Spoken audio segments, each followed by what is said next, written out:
মুক্ত পরিবেশে আজকে আমাদেরকে সমবেত হওয়ার এবং কথা বলার সুযোগ দান করেছেন, আলহামদুলিল্লাহ।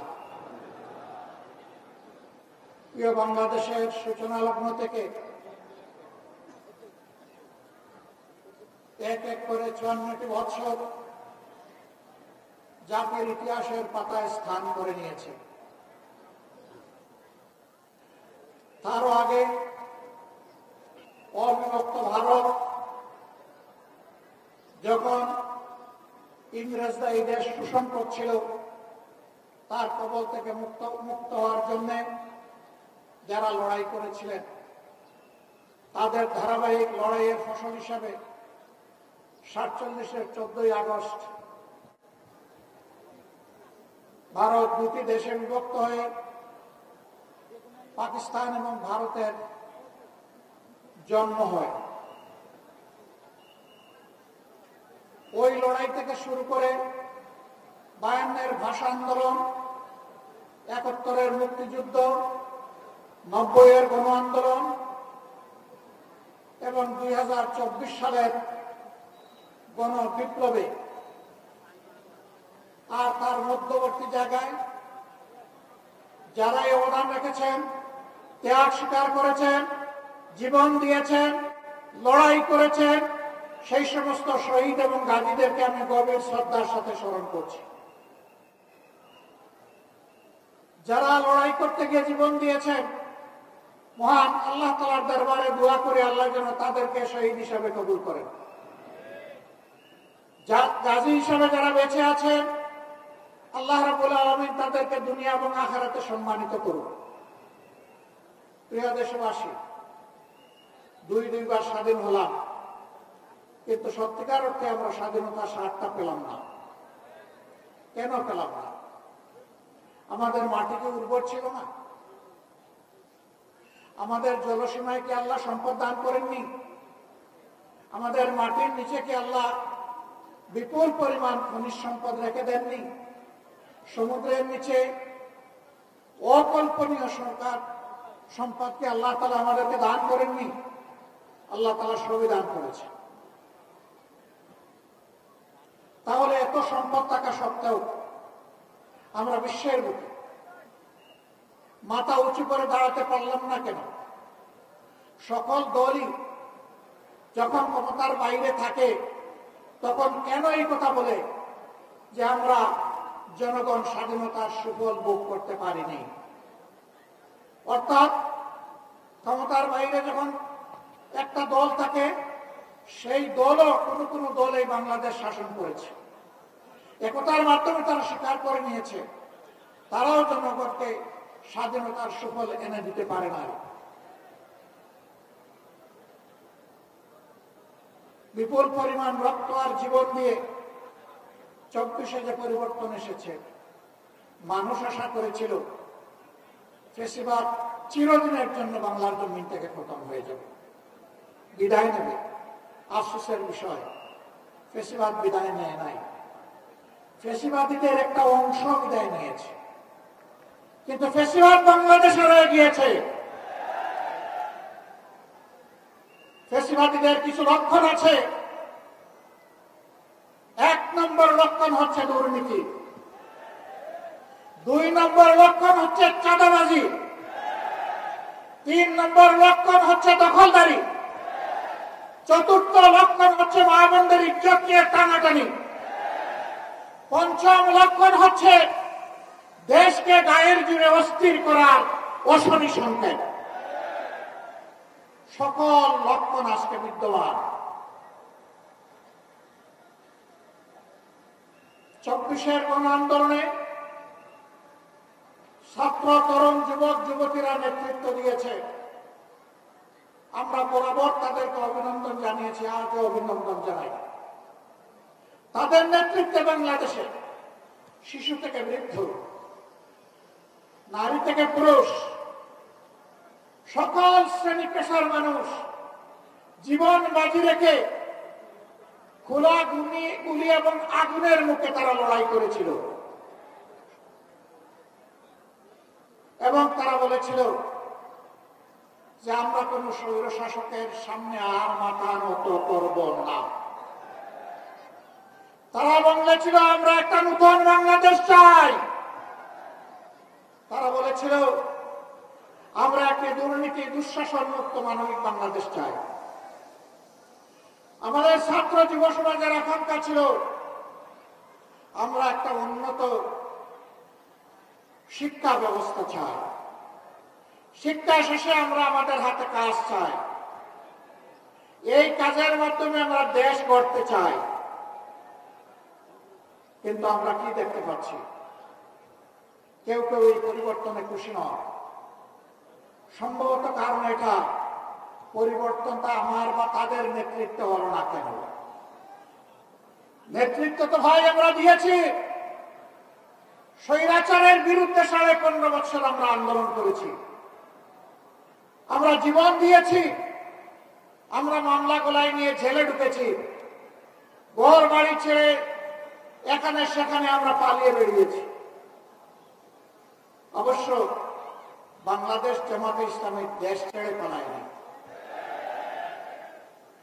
দেশের ভিতরেই আমরা মুহাজির ছিলাম, দেশের মাটিকে কামড়ে ধরেছিলাম, বুকে জড়িয়ে এখানেই ছিলাম, জেল বরণ করেছি, জীবন দিয়েছি, কিন্তু দেশ ছেড়ে আমরা পালাইনি। কারণ আমরা এই দেশকে, এই মাটিকে, এই মানুষকে আমরা ভালোবাসি। আমরা ভালোবাসার ঠিকানা ত্যাগ করতে পারি না। দেশের আপামর জনগণ পুরানা বস্তা বসা দুর্গন্ধময় সেই রাজনীতি আর চায় না।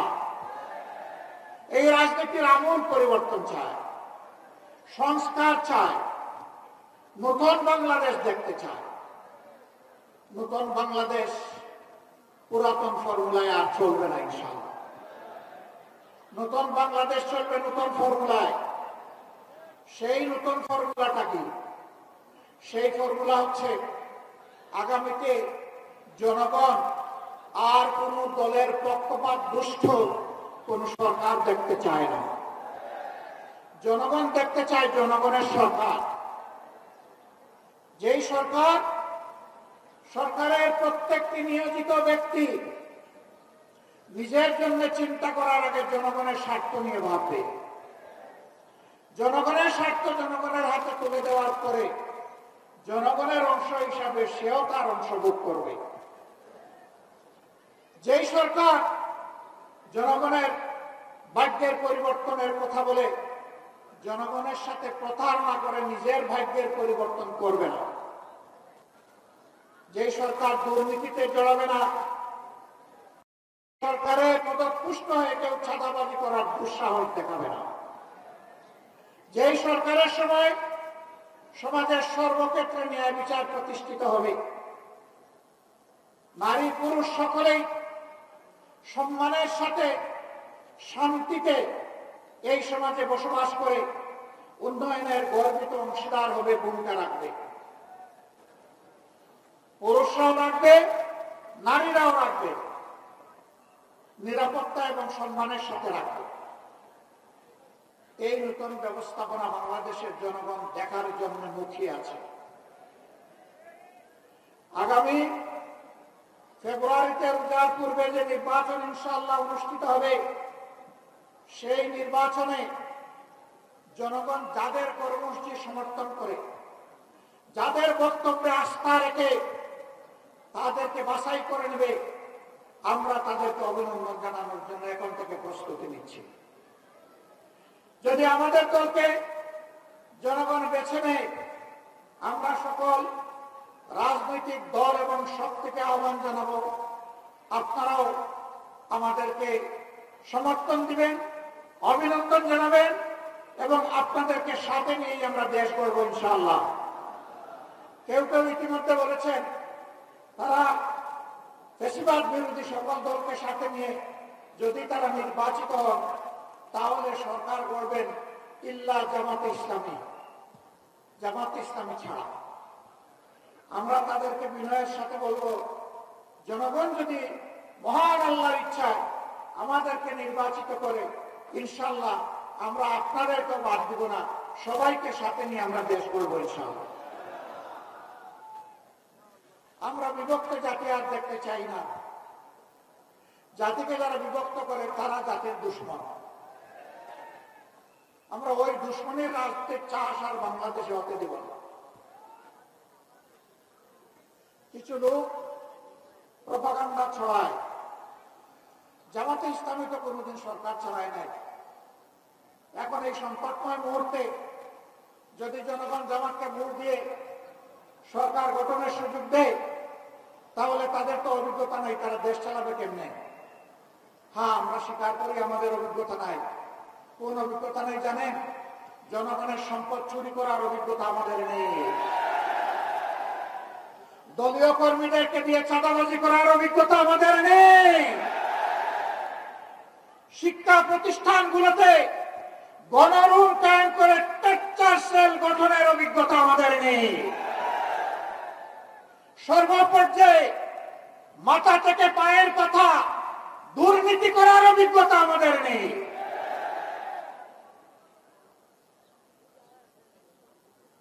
আমরা ক্ষমতায় যাইনি ঠিক আছে, কিন্তু 5 বছরের জন্য আমরা ছিলাম ক্ষমতার ছোট্ট অংশীদার।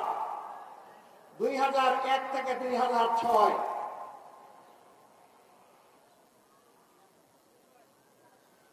সেই সময় সরকারের স্টিয়ারিং যাদের হাতে ছিল,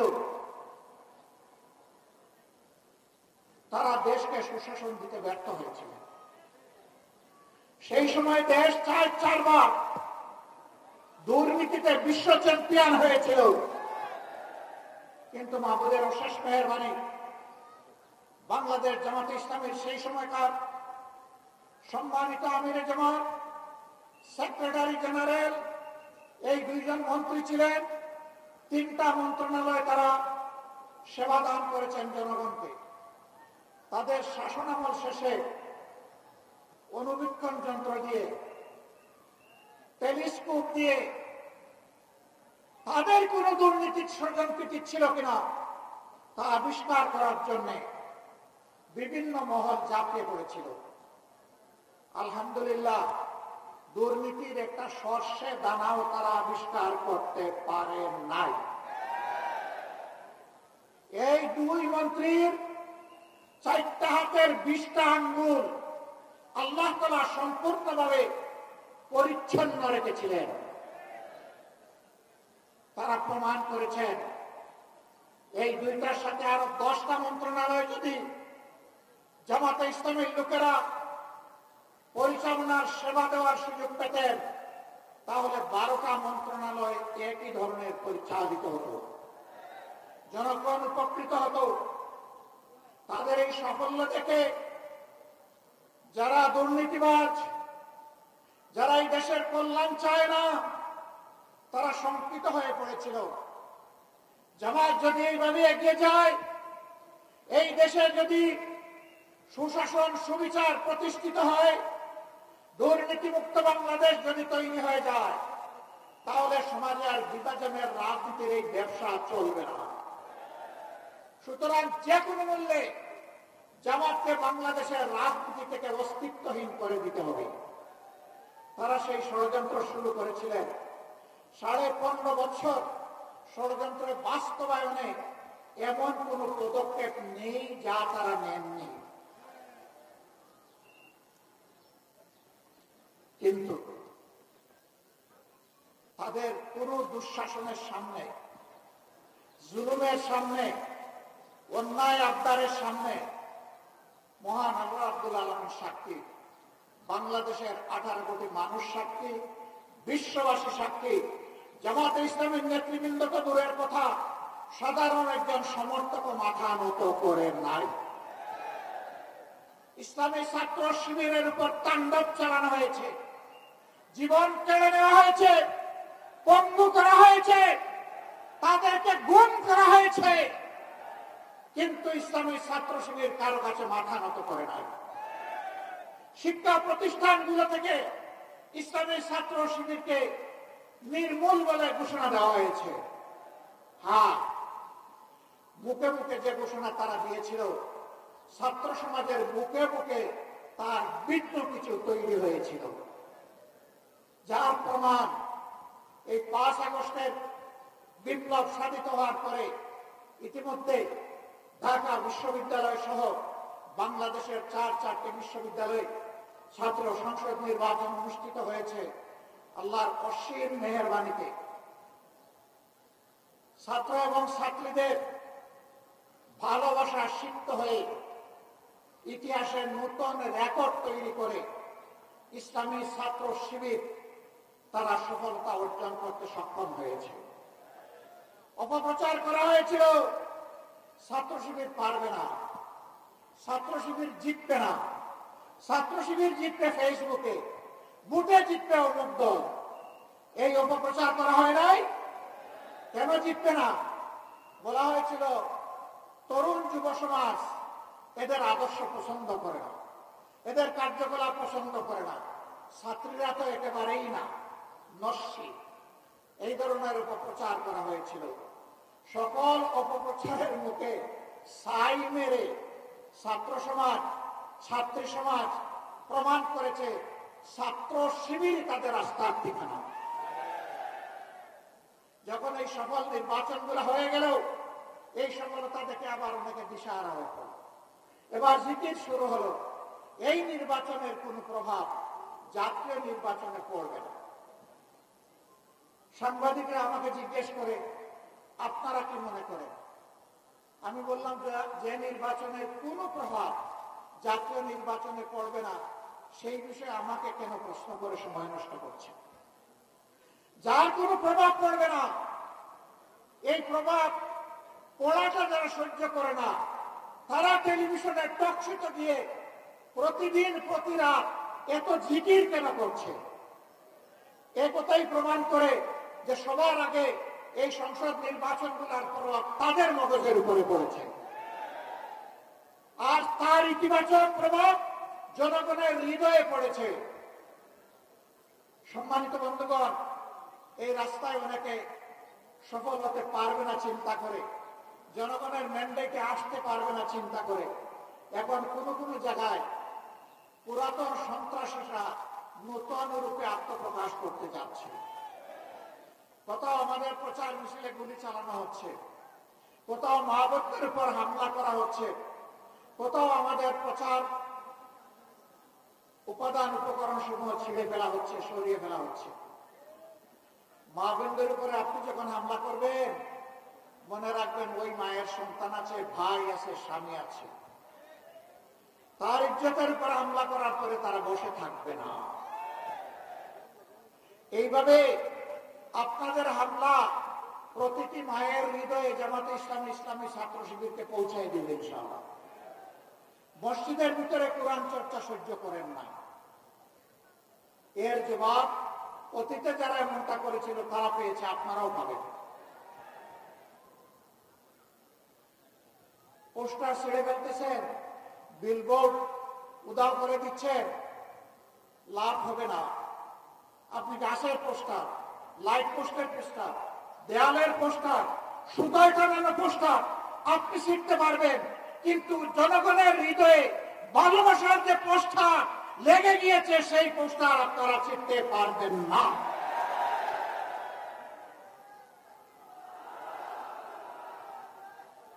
সম্মানিত ভাই ও বন্ধুগণ, বাংলাদেশের 300টি আসন বাংলাদেশ জামাতে ইসলামী দুর্নীতি মুক্ত, চাঁদাবাজ মুক্ত, যুবকদের স্বপ্নের বাংলাদেশ, এই প্রজন্মকে উপহার দেওয়ার জন্য মহান আল্লাহর উপর ভরসা করে শপথ করেছে। আমাদের এই যাত্রা থামবে না। আমরা সরকারে গেলাম কি গেলাম না একটি বড় বিষয় নয়, আমরা জনগণের প্রয়োজনে পাশে থাকতে পারলাম কি পারলাম না এটাই বিষয়। আমাদের জানা মতো 300 আসনে আমরা নিষ্কলুষ চরিত্রের লোকদেরকে আমাদের প্রতিনিধি হিসাবে, নমিনি হিসাবে, প্রার্থী হিসাবে দেওয়ার চেষ্টা করেছি। আমরা তরুণদেরকে এগিয়ে এনেছি। আমাদের অঙ্গীকার আগামীর বাংলাদেশ তরুণদের বাংলাদেশ। তরুণদের সেই স্বপ্ন পূরণের জন্য আমাদের যারা নমিনি তাদের ৬২ ভাগ হচ্ছেন তরুণ। আমরা তাদের হাতে আগামীর সমাজের বাংলাদেশের পতাকা তুলে দিয়েছি। এখন জনগণকে শুধু অনুরোধ করব, আপনারাও তাদের হাতে পতাকাটা তুলে দেন। ১৭ আসনে আমরা যাকে দিয়েছি তিনি একজন চিকিৎসক, তিনি একজন নিবেদিত প্রাণ সমাজসেবক। এই প্রার্থী ঘোষণার পর থেকে হঠাৎ তিনি সমাজসেবক হয়েছেন তা না, তার রক্তে সমাজসেবার নেশা। যেদিন থেকে তার বুঝ বিবেক হয়েছে সেদিন থেকে সে জনকল্যাণে তার নিজেকে নিবেদিত করে রেখেছে। তার জন্মস্থানের জনগণ জানে, যেখানে লেখাপড়া করেছে সে এলাকার তার সহপাঠীরা জানে, আর এখানে তার বিচরণের ক্ষেত্রে এখন জনগণ হচ্ছে তার সাক্ষী। এটি শুধু খালেদুজ্জামানের নেশা না, এইরকম জনসভা যাদের নেশা এবং পেশা, আগামীর জন্য আমরা তাদের হাতেই ৩০০টা ফ্ল্যাগ তুলে দিয়েছি।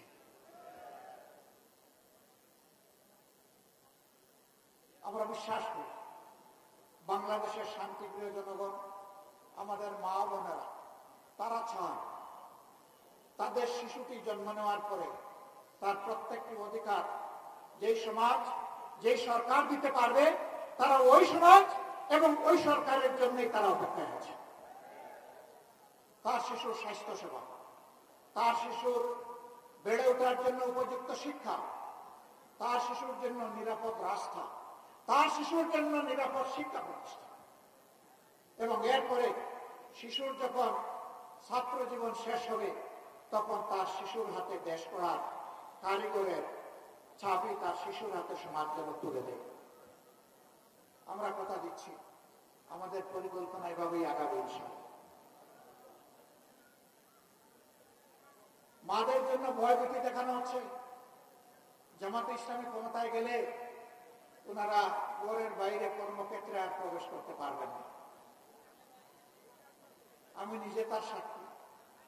আমাকে আল্লাহ তাআলা একজন স্ত্রী দিয়েছেন, তিনি একজন চিকিৎসক ছিলেন, তিনি রোগীদেরকে সেবা দিয়েছেন। আমার দুটি মেয়ে, তারাও চিকিৎসক, তারাও তাদের সাধ্য অনুযায়ী সেবা দিয়েছে, দিবে। একটি ছেলে, সেও চিকিৎসক, সেও চেষ্টা করছে তার জায়গা থেকে মানুষকে সেবা দেওয়ার। আল্লাহ তাআলা আমাকে একটি মেডিকেল কলেজ এবং হাসপাতাল গড়ে তোলার সুযোগ দিয়েছিলেন। সেখানে যেমন নারীরা কাজ করে তেমন পুরুষেরা কাজ করে, যদিও সেই শিক্ষা প্রতিষ্ঠানটা কেবলমাত্র ছাত্রীদের জন্য ডেজিগনেটেড। আলহামদুলিল্লাহ, ওই শিক্ষা প্রতিষ্ঠানে, ওই হাসপাতালে যারা কাজ করে আমি গর্বিত। তারা অনেকে সরকারি চাকরি পেয়ে এখান থেকে একবার চলে গেছে, 4 মাস 1 বছর কাজ করার পরে আবার ফিরে এসছে, বলে স্যার আমার চাকরিটাকে ফিরে পাবো। কেন? তুমি তো সরকারি চাকরিতে গিয়েছো, বেটার অপশনে গিয়েছো। মানুষ সরকারি চাকরির জন্য পায়ের জুতা ক্রয় করে ফেলে, তুমি সেই চাকরি পেয়ে আবার এখানে ফিরে আসবে কেন? স্যার ওখানে চাকরি আছে, পদ আছে, চেয়ার আছে, ওখানে সম্মান নাই স্যার, আমি সম্মানের জন্য ফিরে আসতে চাই। আমরা আমাদের কর্মচারীদেরকে কর্মচারী হিসেবে দেখি না, আমরা এই প্রতিষ্ঠানের অংশীদার হিসেবে দেখি। তারাও মানুষ, কোনো কোনো সময় ভুল করত।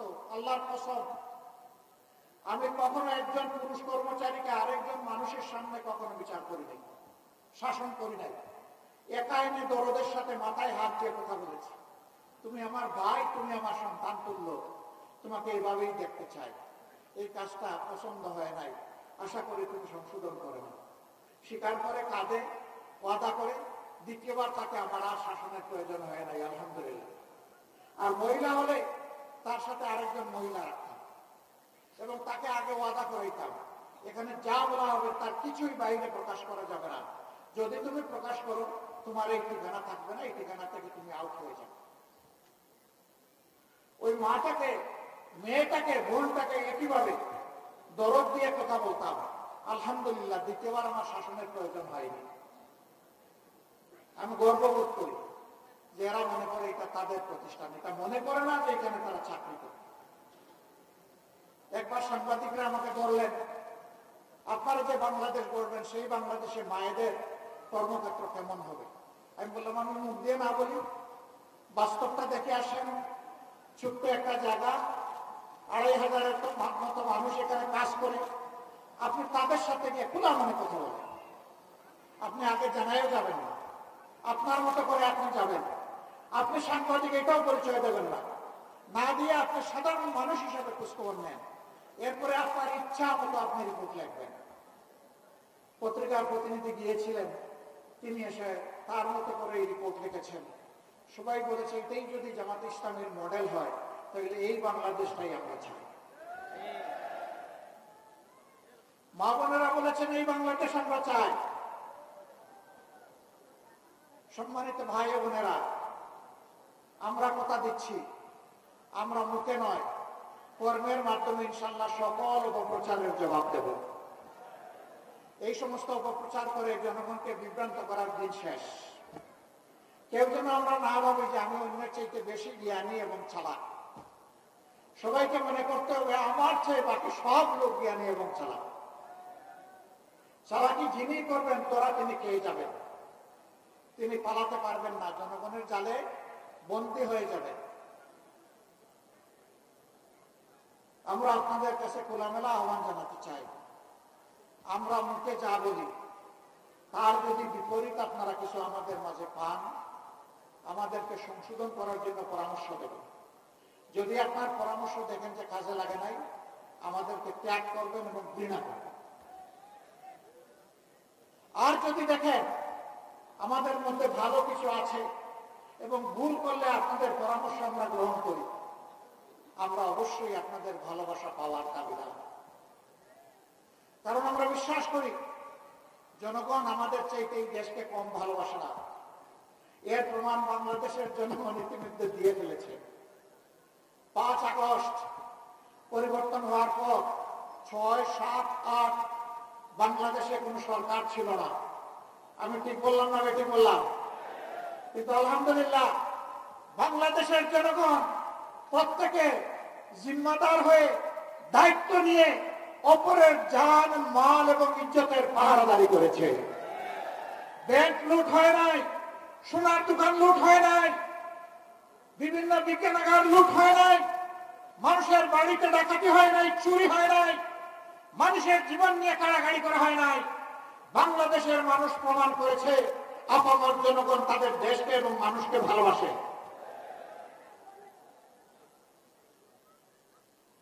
এই দায়িত্বশীল জনগণকে আমরা একটা দায়িত্বশীল সরকার উপহার দেব ইনশাআল্লাহ। এই সরকার পরিচালনা করতে গিয়ে দেশি বিদেশি কোন শক্তির লাল চক্ষুকে আমরা পাত্তাই দেব না।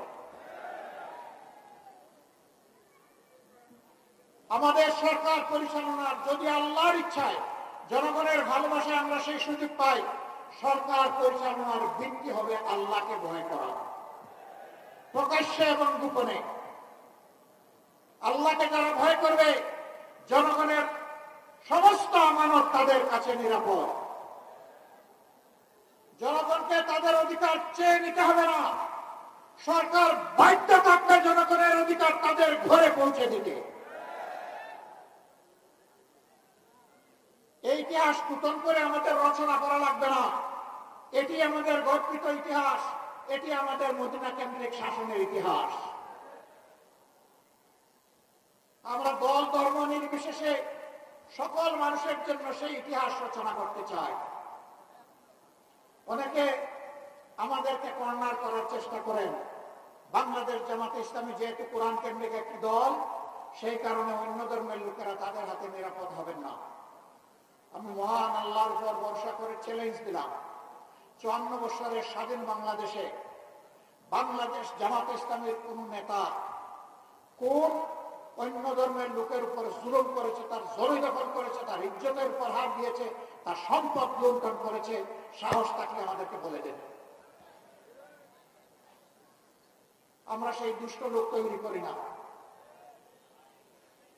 মহান আল্লাহ আমাদেরকে শিক্ষা দিয়েছেন, যেই দেশে মুসলমানরা সংখ্যাগরিষ্ঠ হবে সেই দেশে আল্লাহ বলতেছেন অন্য ধর্মের লোকদেরকে আমি তোমাদের কাছে আমানত রাখলাম, যদি তাদের অধিকার কেউ হরণ করে। আল্লাহর নবী বলছেন হাসরের দিন ওই মুসলিম নামের জালিমের বিরুদ্ধে আমার আল্লাহর দরবারে আমি হব বাদী, তার বিরুদ্ধে আমি করব মামলা দায়ের। আমরা আল্লাহ তাআলাকে ভয় করি, আমরা আমাদের এই সমস্ত ভাই বোনদেরকে সম্মান করি।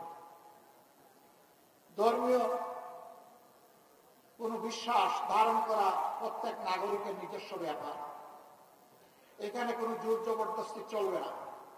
আমি যেমন পছন্দ করবো না আমার উপর কেউ তার ধর্ম চাপিয়ে দিই, আরেকজনও যেমন পছন্দ করবে না তার উপর আমার ধর্ম আমি চাপিয়ে দিই। এটা চাপাচাপির কোনো জায়গা নয়। তারা ইনশাআল্লাহ বাংলাদেশে নিরাপদ থাকবেন, যে বাংলাদেশ আল্লাহ যদি আমাদেরকে পরিচালনার তৌফিক দেন। এবং আগামী নির্বাচনে জামাতে ইসলামীর হয়েও তাদের কেউ কেউ ইনশাআল্লাহ সংসদ সদস্য পদে লড়াই করবে। এর মাধ্যমে আমরা জাতিকে ঐক্যের জায়গায় আনতে চাচ্ছি, বিভক্তির ভেদে রাখার কবর রচনা করতে চাই।